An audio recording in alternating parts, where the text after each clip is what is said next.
Good morning all, hope you're doing well. We had a complete crazy roller coaster yesterday from the CPI, but it was kind of expected that we would rally because all we're going to do is look at the risk calculation. This is why we start the risk calc every day. It tells us how the herd are positioned. Normally these guys are going to be counter trend and they'll hold on to losses, and whenever they get into profit they'll take profit too quickly. So that's kind of how it works, and that's how the market is adjusted in a contrarian way against the retail sentiment. If they go buy or they go sell, there has to be someone to take the other side of that transaction. Okay, so we had an indication that we were going to be risk on. There's 5 people short in indices versus the 1 person long, and the technicals really pumped. We can't be any stronger than we are currently. So if you were long and you use this risk calculation for your entry, then well done. It might be an idea to scale out potentially or de-risk, but don't look to sell, only look for buy. Okay, and apologies if you can hear my cat in the background. She's got a lot of energy this morning, so there might have been a bit of a noise at the beginning of the video, so I apologise for that. But yeah, just to say is that we were risk on the big picture, and they had added as well, so then therefore it reinforces the bullish bias. So you would have done well if you used the risk calc.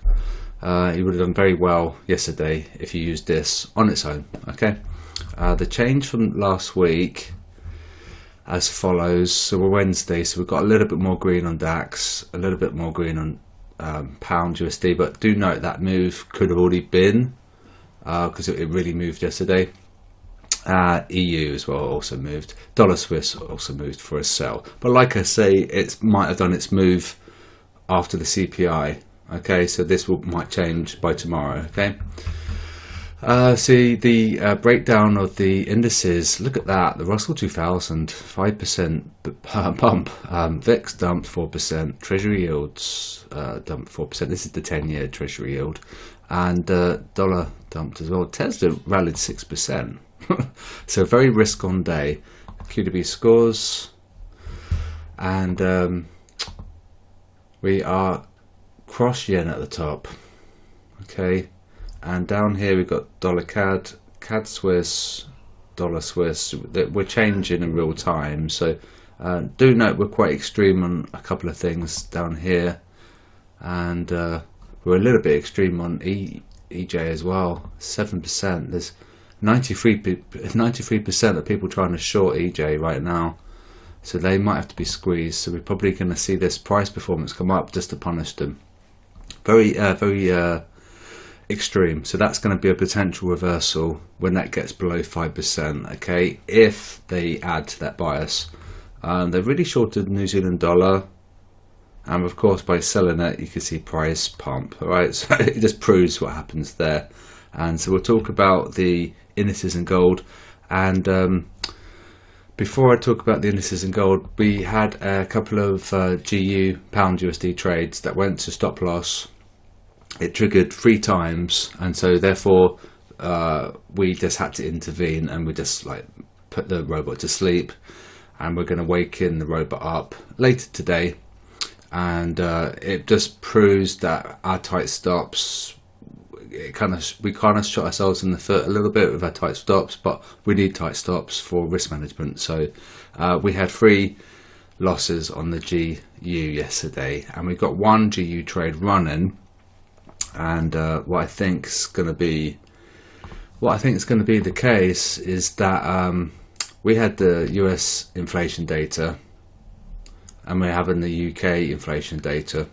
So I'm not going to be overly surprised if we see a big retracement, just because it's cruel, and this is one of the most horrible currency pairs you can trade. So I'd be fully expecting this to retrace. So we've got 1 GU sell running, so I'm going to wait for this to plop, to dump a little bit, and then we can look to waken up the robot, and then it will just basically erase those losses from yesterday. So we were trying to sell, and it would have been there would have been a decent setup. It would have been profitable had it not been for all this stuff that was pumping price. So the signal, even though it's a pound USD signal, it pumped because of the risk appetite. The dollar really dumped because of things were going parabolic, and so really it wasn't so much the GU issue. It's more to do with the risk appetite issue, and so much is that whatever happened with risk,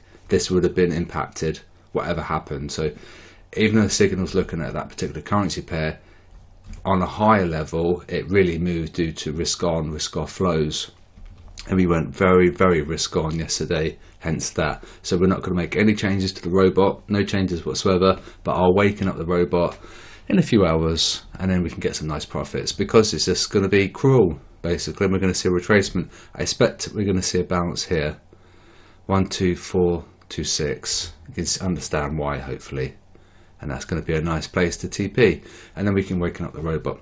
So that's a little bit of talk about the robot and how we're positioned. And there's a little bit of a caveat with the robot, is that it looks at a particular currency pair, but at a higher level, there are things moving the market. Okay, that's what you need to know as traders as well. You need to know about the risk appetite, hence why we start with this every day.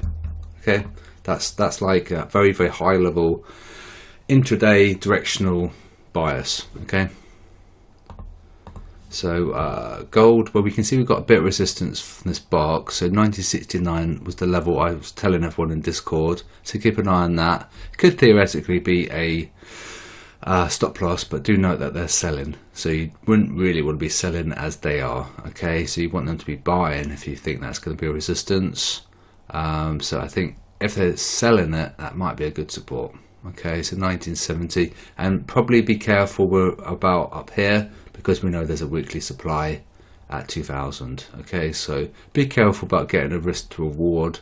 As long as your stops are tight, you should be okay. But if you've got a really wide stop, you're only going to get a 1-to-1 R, aren't you? Which is okay. So let's do S&P, because S&P is making a risky sell just slightly, and this looks like it could be liquidation potentially of those bears. So it's horrible, but it is what it is. See, really we made a buy here because we had like a crossover kind of, and we had one here, a near crossover. And then we went into buy, and then we had like a touch of the MA, so another buy. We went along, so we dumped. They sold, so we pumped. Went sideways, they sold. Boom. Alright, so if they're going to go long, boom. So you've got to be careful, and it's worth noting that Michael Burry guy from The Big Short, he had a huge loss on his short position on the Nasdaq, and he encountered a huge loss this week.